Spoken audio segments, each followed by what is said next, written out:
My name is Dr. Dobie Moser, and welcome to St. Ambrose, Courageous Conversations, and specifically looking at different areas of mental health. And this session is From Helplessness to Hopefulness. So many of us never imagined that mental health or mental illness would be a significant challenge or issue in our individual lives and our families and those we love. Yet it is part of our individual stories and family, and frankly, our larger story as families and communities. It happens all the time, and this session is going to look at what does hope look like as we navigate mental health challenges and illness. Now, we are most fortunate. This is our fourth interview with Dr. Edgardo Padin-Rivera, who served as senior supervising psychologist at the Cleveland Veterans Administration Medical Center, where he directed the Center for Stress Recovery, PTSD, and Psychological Services. Dr. Padin received the Ohio Governor's Service Commendation Medal in recognition of his role in founding the Ohio Cares Network, a group that is working with National Guard to develop mental health programs for veterans and their families. Welcome, Dr. Padin. Thank you, Dobie. So I'm going to give you the wide open question here. You've had a long and rich career helping individuals and families. You continue to do that as a volunteer. Thank you on behalf of many who have benefited regarding mental illness, mental health. What are important ways you've found hope along the way as you've navigated decades of this work? So I want to begin by saying that I want to tell parents and caretakers who have loved ones who have a serious mental illness that one of the things they must learn to do is take care of themselves first before they even endeavor to help the other one. In other words, don't help a person when you yourself are having difficulties and problems, and don't help them to the detriment of your own well-being. There's a thing that I love in when I get in an airplane, and they say to you, in case of an emergency, the air things will drop down, and we want you to put yours on first before you put them on your children. Right. Because if you don't take care of yourself first, you're both going to end up in trouble. Right. So this is one of the things that caretakers have to learn, and that is how to take care of themselves, what they need to do to take care of themselves. And from learning that, then you can learn what is important to take care of others. So Wow.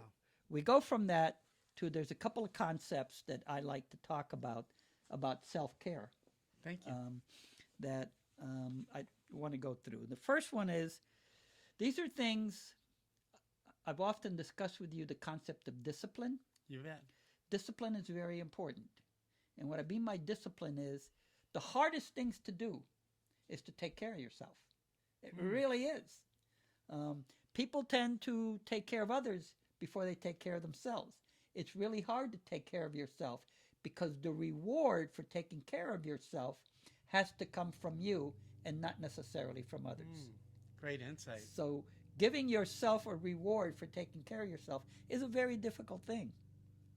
One of my favorite bumper stickers is, I do what the voices in my head tell me to do. Translate. That sounds very ominous, but it's very true. If you wake up in the morning and you tell myself, I hate myself, I hate how I look, I hate how I am, then guess what? That's how you're going to feel about yourself.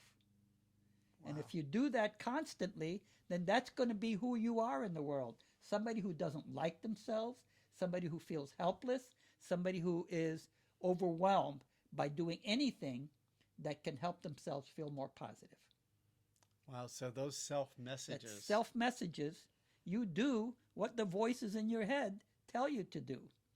That's how you'll behave, that's how you'll think, and that's how you'll emote. You know, I really appreciate you saying this. I have taught young people and coached tennis for a long time, and it's a fun sport. I love it.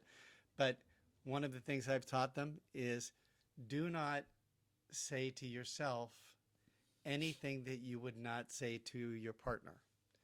So very few people would scream at, be abusive or ridicule or insult or say a terrible thing about their partner because they know it's not the right thing to do. It's not nice. It's not kind. It's not going to make them any better. They have all those reasons that they protect that person. And I've told them that same player will then denigrate themselves. Yeah. I'm an idiot. I missed that shot. Yes. It's like, no. Yes. Yes. Protect yourself. Treat yourself as well as you treat them. Yeah, absolutely. So that's a very good point, because one of the things you have to practice in order to get better, if you have a mental illness or if you're a caretaker or if you're a parent, practice self-nurturance. You need to learn how to nurture yourself internally, how to tell yourself that even though you may not be a great football player or you may not be a great scholar, you're a good person, and you can be good at things that you do if you just learn the skill of discipline. And the skill of discipline requires you to begin in slow steps to gradually get better over time. That's discipline. Allow yourself, and there's something called ikigai in Japanese, that your ikigai is the ability for you to be able to go with the flow of life, even though there's a lot of ups and downs, and yet manage that flow despite all the adversities that you will inevitably come up against. And so it teaches you, your ikigai teaches you how to be disciplined enough to take any given situation and learn how to eventually, not right away, but eventually master it. But what it requires is a lot of self-nurturance, a lot of telling yourself, I can do this, I can get better, I just can't do it right away. I can't force myself to do it. I just have to allow myself to make mistakes, to learn from those mistakes, even though I may not learn right away, and to gradually get better, so that when I look back, I can say, I've progressed from this to this, and I've done well for myself. You know, boy, so much wisdom in that, Dr. Padin. One of the things I hear that is so important is you're talking about growth and going from here to there. I don't hear you saying, and therefore I must do perfect on the project, win the game, get the trophy. No, it's about growth. Right. And movement. And it doesn't require an external validation, although that can happen, but it also Certainly doesn't can happen. It actually, I hear you talking about, no, it's about growing. Right. Like, that's the prize. So when you talk about nurturance is learned from comforting interactions with other people. Sure. And through affiliation and close human relationships. So as a child, you learn how to nurture yourself by the nurturance that your parents gave you very early on. And eventually, as you grow into adolescence, you learn how to use what your parents have done, that unconditional regard, those things, to nurture yourself. So parenting becomes very important in this process. It doesn't mean that it's a skill you can't learn. Right. But it's learned very early on in childhood. And you have to become aware of those times and those periods, as you say, where you don't nurture yourself, where you tell yourself bad things about yourself, because that does not help you in the least bit. If I may, I think there's another really that is so insightful. One of the gifts of adulthood is for those who maybe did not get that nurturance or didn't get it from whom they should or Right. thought they should get it, the permission as adults to get it in healthy relationships elsewhere. Absolutely. So that without judging our parents and past generations, they are what they are. We cannot go back. We cannot change or control. But that need for nurturance, there are many other ways and beautiful ways, both self-nurturance and in healthy relationships, that you can still get that. It's So not you didn't get it, you're done. Yeah. No, and there's two ways you can get it: through finding a person in marriage that can provide that for you and teach you in their own way how to nurture yourself. Healing. Right, very much so. You can get it through psychotherapy, because that's one of the jobs of the psychotherapist, is to teach you how to nurture yourself. And so you can get that through psychotherapy over a period of time, right? If you don't get it, on the negative side, you tend toward less satisfying, more transient, and psychologically costly behaviors. And what I mean by that is you get into drug abuse.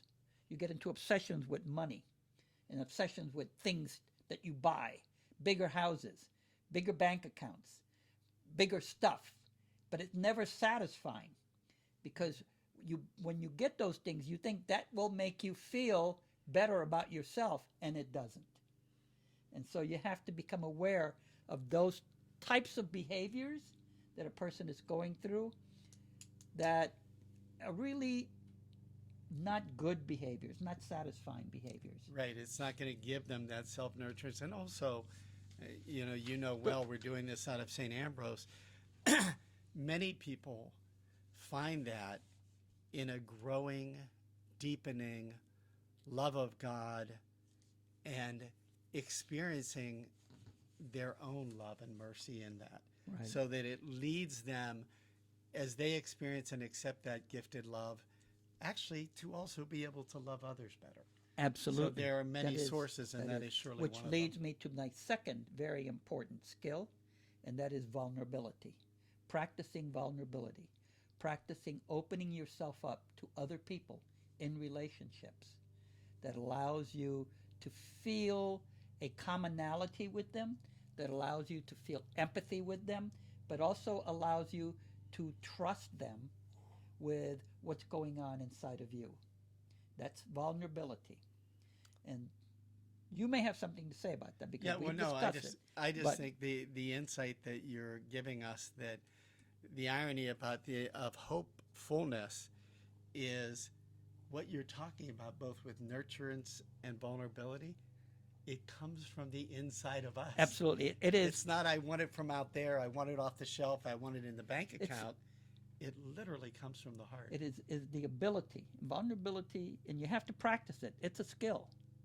Because our first reaction when speaking to people is to have either transactional relationships, Right. which I'll go into in a minute, or to have rigid relationships. So if I have a golf buddy, I'll talk to him about golf, and that'll be what we talk about, and that's what we do, and then we never talk about anything else. So it's a rigid relationship. Or a transactional relationship, which is a negotiating relationship, where I get from you and you get from me, and it's more business, and it's more like, what can we get from each other? But it never breaks down further into relationships of trust, of uncertainty, of risk, of emotional experience. Which I think, Dan, if I may, I love that sequence and the distinction you're making, because that third category is transformational relationships. Yes. Allowing ourselves to be changed, allowing others to influence us, us to influence them. It cannot happen if I'm in that rigid place. And the transactional place is change barely has any oxygen, because everything is prescribed. Absolutely. Yes, that's right. But as you can tell by just exploring this with each other, it's a very difficult thing to do. Sure. Because you're suddenly in a world of ambiguity with another person. You're in a world where you don't know what's going to happen next. You don't know what kind of reaction the other person is going to have towards you, right, and what you're saying. You don't even know what kind of reaction you're going to have toward them, right, and what you're saying. And so it's not a relationship that is set in stone in the least bit. It's one that is transformative and one that is flowing. It changes. And it allows for and acknowledges a lack of control. It actually embraces it. Right. I'm not going to control you. You're not going to control me. Together we will figure this out. And what an amazing opportunity for growth in that. It can be. So that's the second thing. Yeah. The third thing that I would say, in order for people to help themselves, is to practice and teach empathy, which is a skill.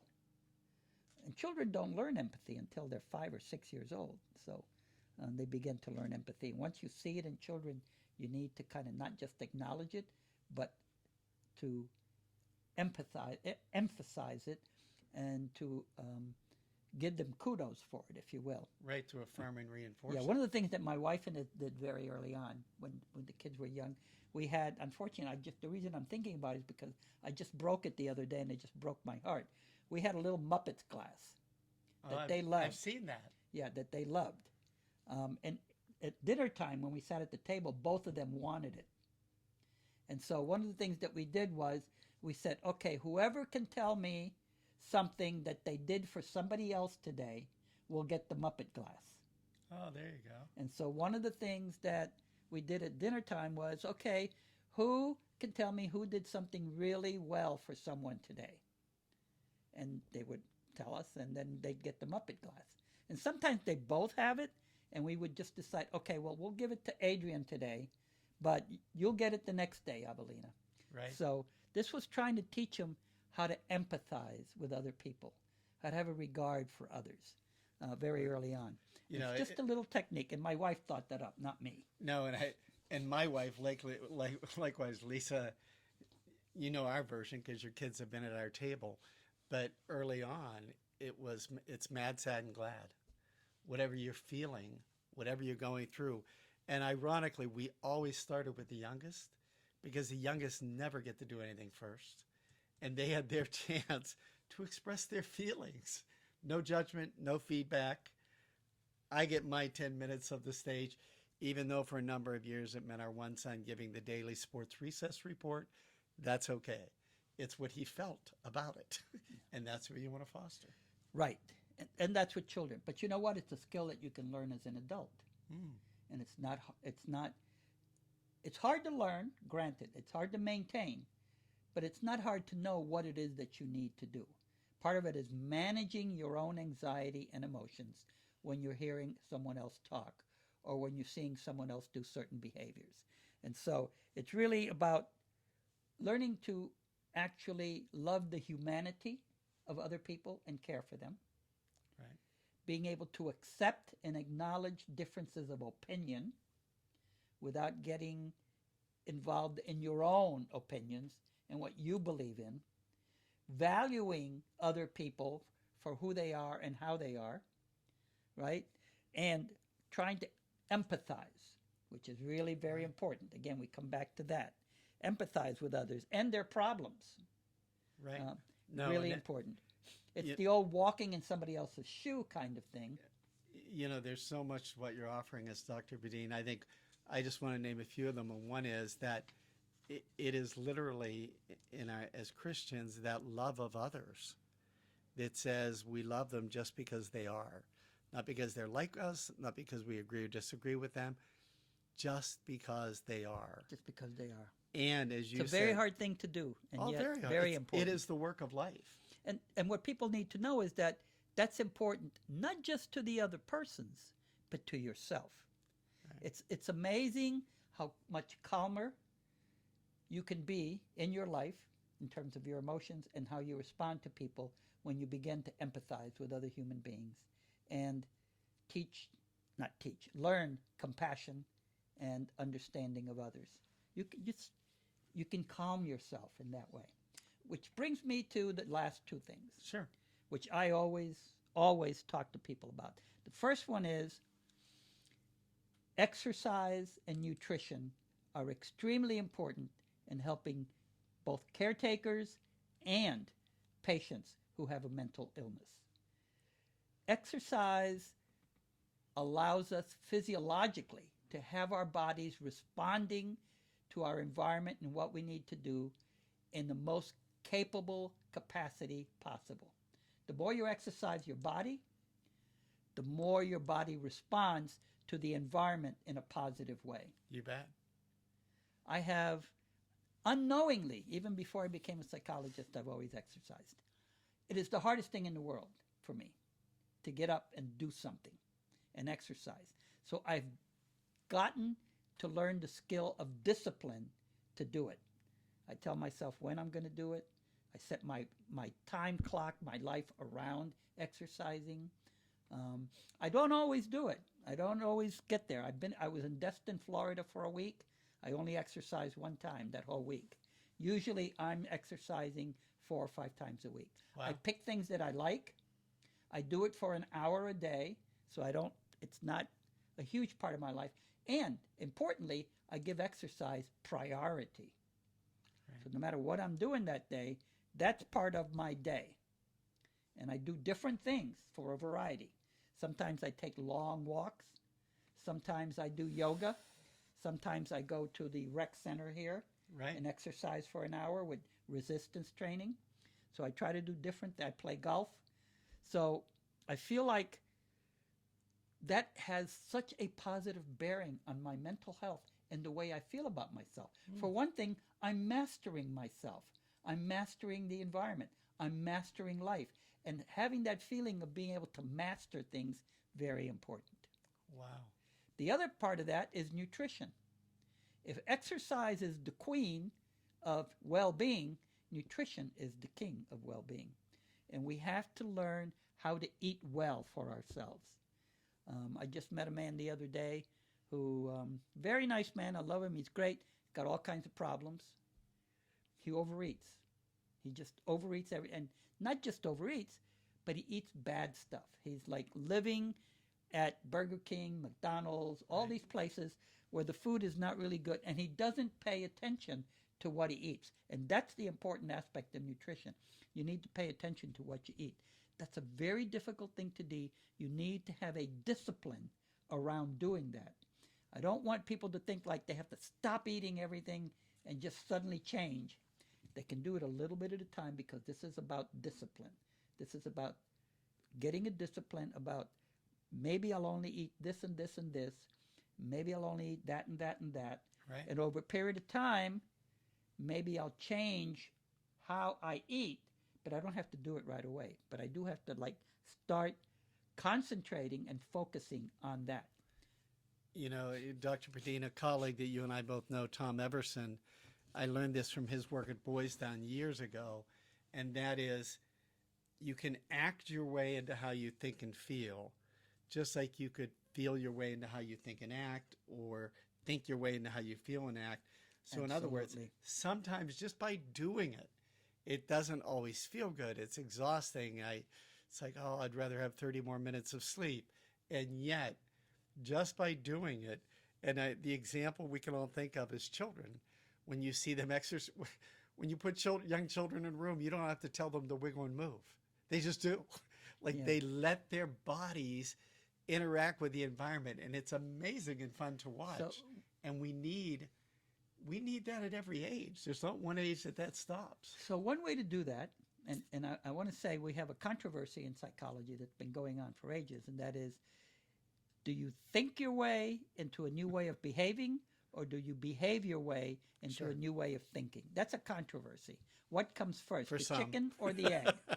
My professor used to say to me, it's a lot easier to behave your way into a new way of thinking than it is to think your way into a new way of behaving. There is all kinds of insight in the world among people, but only a few of those people use that insight to change how they behave.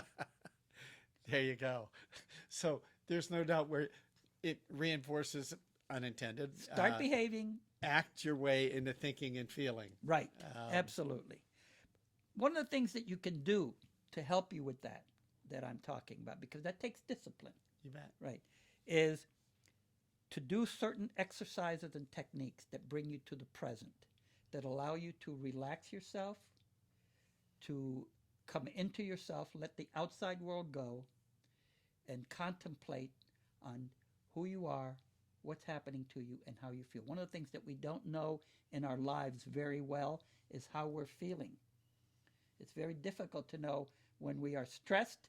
It's very difficult to know when we are tense. It's very difficult to know when we are abusing ourselves, if you will, right?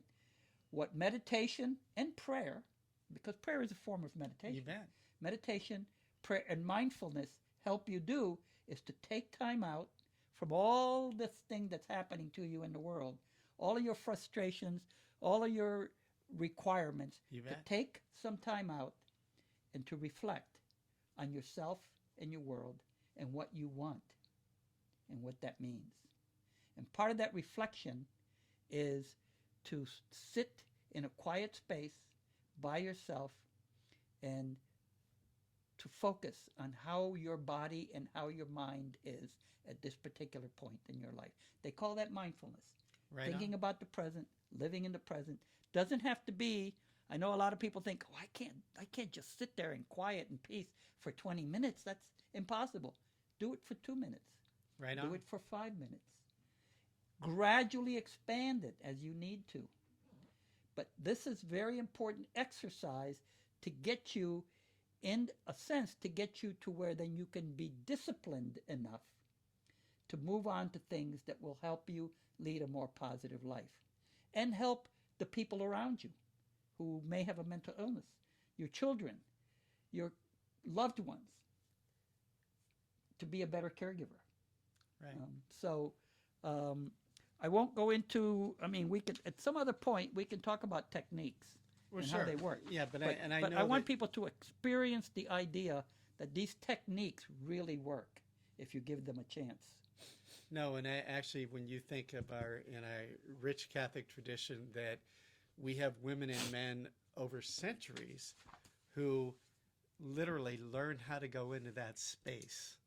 My mother raised me on Thomas Merton, and the solitude piece, and part of Merton's reflections and writings are the message that says you cannot be in community unless you embrace the gift of solitude.